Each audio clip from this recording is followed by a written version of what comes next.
So that's M to the third power for Violin 1 by Nunez.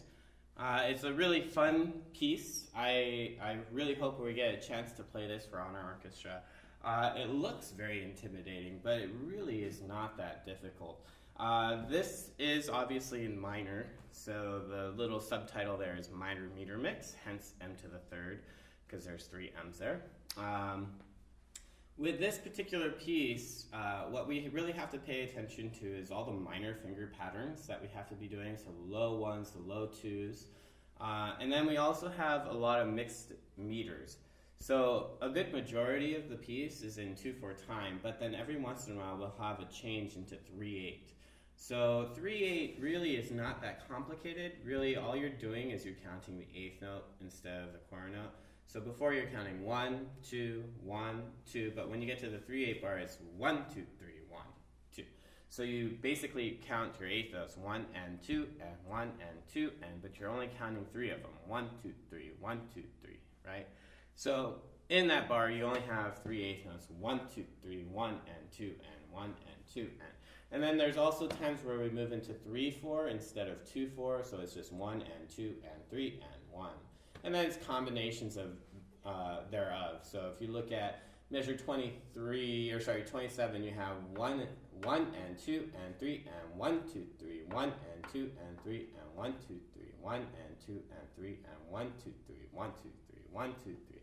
And it moves through it. So once you get the hang of the mixed meter feel, it really is a lot of fun. It could seem somewhat intimidating, but it really isn't. You just got to practice it. As far as the patterns go, finger patterns, a lot of it's repetitious. So if you look at the beginning,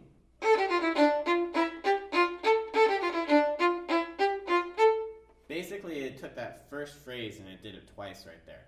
And it's just a descending 16ths. So it's 2E and up, and then we have broken thirds. Broken thirds are wonderful to practice. So you're going from D to F, where we skip a third and we come down to E, and we skip a third, go to G, come down to F, and skip a third and go to A. Thirds in music is basically any sort of skip, when you skip a note. So broken thirds is when you skip, and then you come back to the note you skipped, and then you skip from there, you come back to the note you skipped. So broken thirds are great to practice. You could do it all the way through your instrument.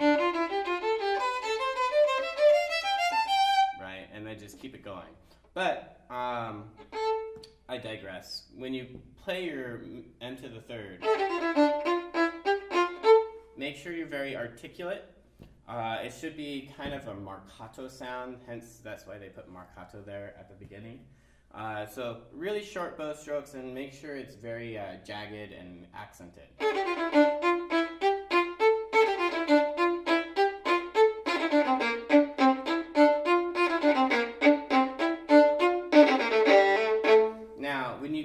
To the second part here, as you get to the G string, do follow the fingerings, although I tend to use my 4th finger once I get to bar 8. Instead of playing open D going to C, you can make that work, but it's a little easier if you're just on the G string for all your 16ths.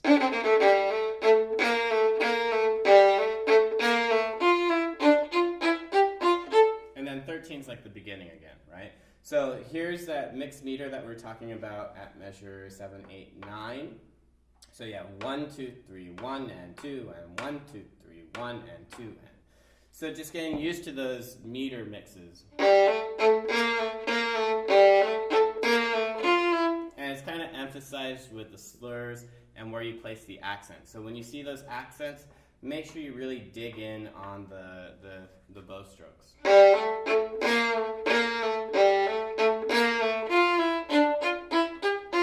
And then the rest is very similar to the beginning.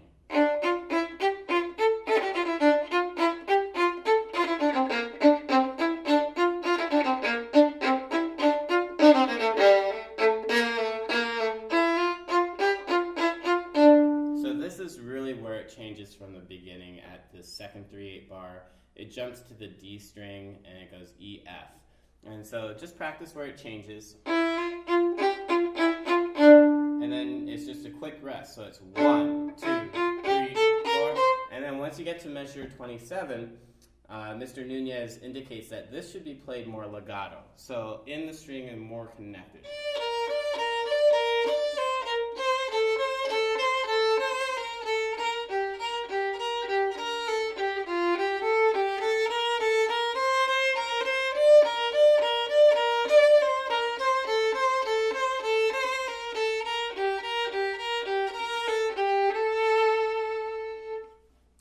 When you get to 44, the pickup after the fermata, we go right back into being marcato.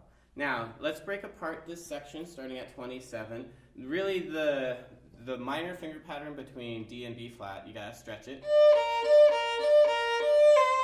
And then make sure we put that accent in. And it helps to vibrate. So if you vibrate on that accent, it'll come out even better.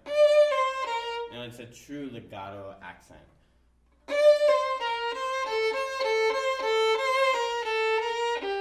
So once you get to measure 27, 8, 9, 30, 31, we have the B flat going to the G. So as you play those B flats and those Gs, try and keep your first finger down on the A string and stretch 2 and 3 on the D string, but to tunnel so that your B flat is still heard. So you're not really lifting your fingers. You're keeping that first finger down on the A string and you set 2 and 3. And then you can play both notes without lifting. Right? So work on getting those B flats set and then stretching the 2 and the 3 so that we don't touch it.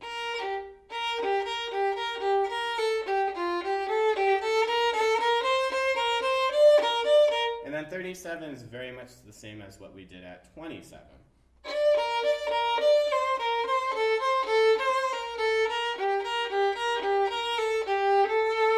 And then we have that fermata, bow lift, which I didn't mark, but retake so that you're in the lower half of the bow for the marcato. And we've seen this before, right? That's basically the beginning.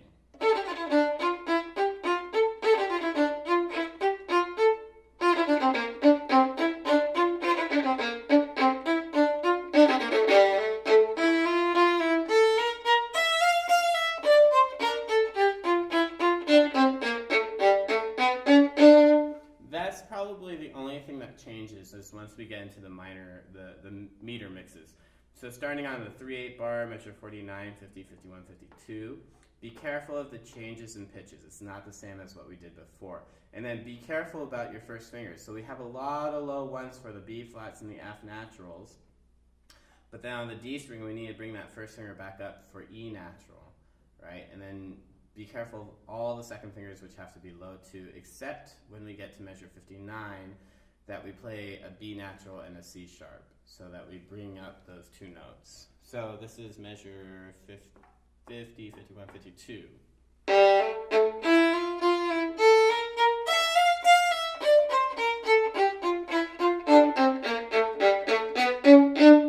And then make sure you crescendo through that. And then you basically do a little bit of a transition into when the cellos and basses and violas take over. So 1E and a 2, 1E and a 2, 1E and a 2, right? So you can think getting off of those guys, right? And then doing a diminuendo. And then basically you rest a bunch as the cellos and the violas and the basses do their thing. And then you come back in at 98 with the same idea.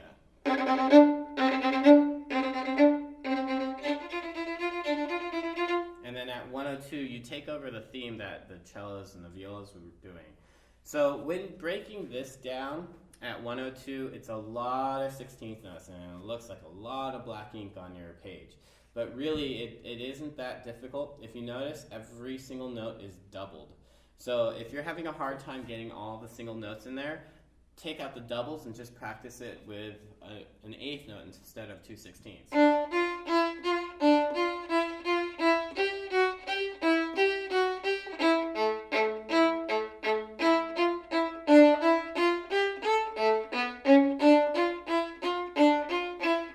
I would recommend practicing it that way several times until you get really comfortable.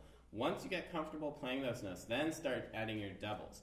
And I would start by doing doubles with little breaks between every pitch. So if it's D, do a double, then stop and go to the next one.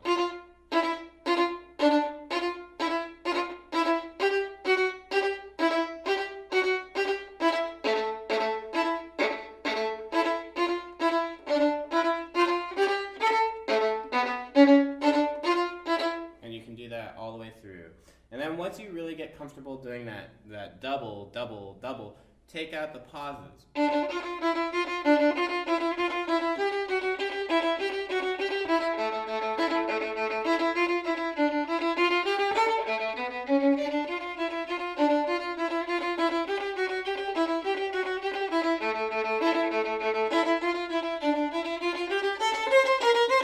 Right?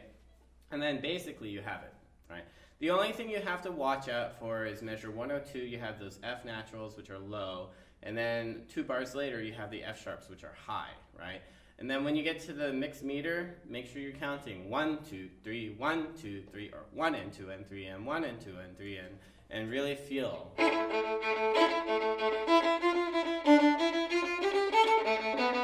And then here again, we have that same B and C sharp that we had down here leading into measure 60, right? So same idea. And then when you basically repeat the phrase at 111, which is the same as 102. And then once you get to 120, same idea that we had before.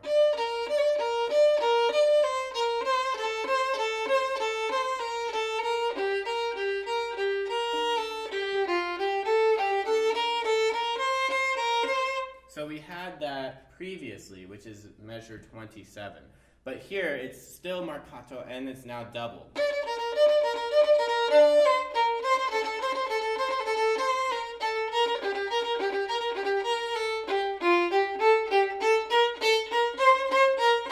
Right, so watch out for those.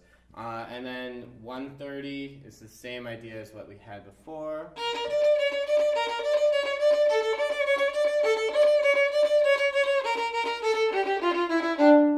Actually, we haven't had this idea, I don't think. But you're going from that low B flat to D, C sharp. So this, B flat, C sharp, D.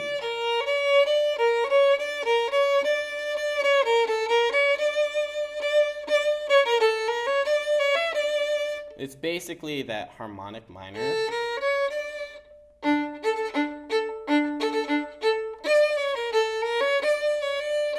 So it kind of has that almost like Aladdin feel or Egyptian feel. So it's very typical of that kind of sound. But when you play, try and make sure you have that C sharp really high and that B flat really low.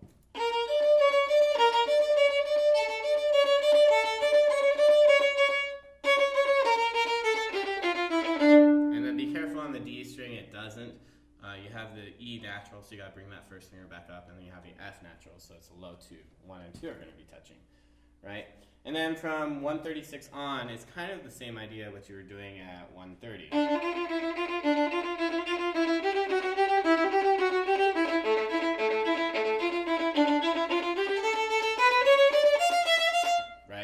So you can practice those notes. Just make sure when you get to 136, 7, 8, 9, 140, when you have the E to the A, set your first finger on both strings so you don't have to rock back and forth with the hand.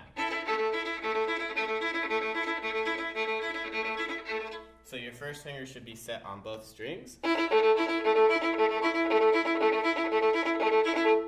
And you don't have to worry about rocking the hand or anything like that.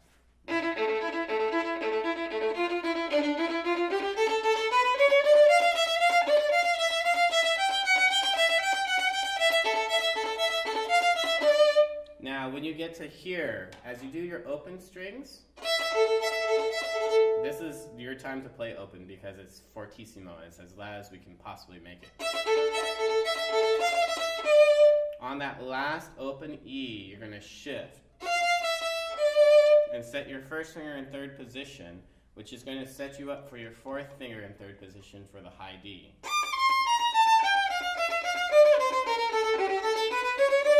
So when you play that,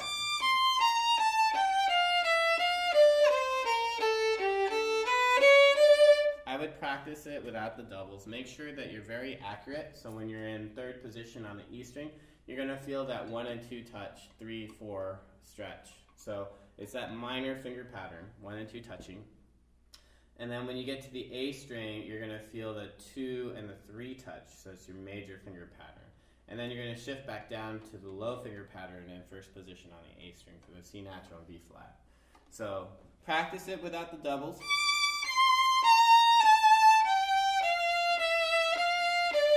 Shift.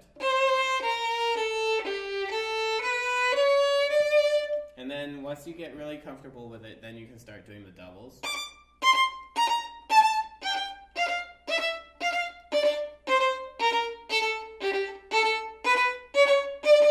And then once you get good with the doubles, then just take out the rest.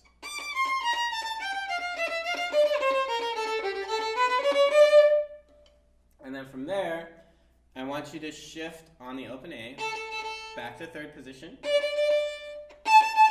and then hit all those Ds. A's, D, A, D, and then the last 5 notes, we're going to double it. So you're going to stay in third position, set your second finger on the G string, and play your open D at the same time. And it'll be twice as loud, right?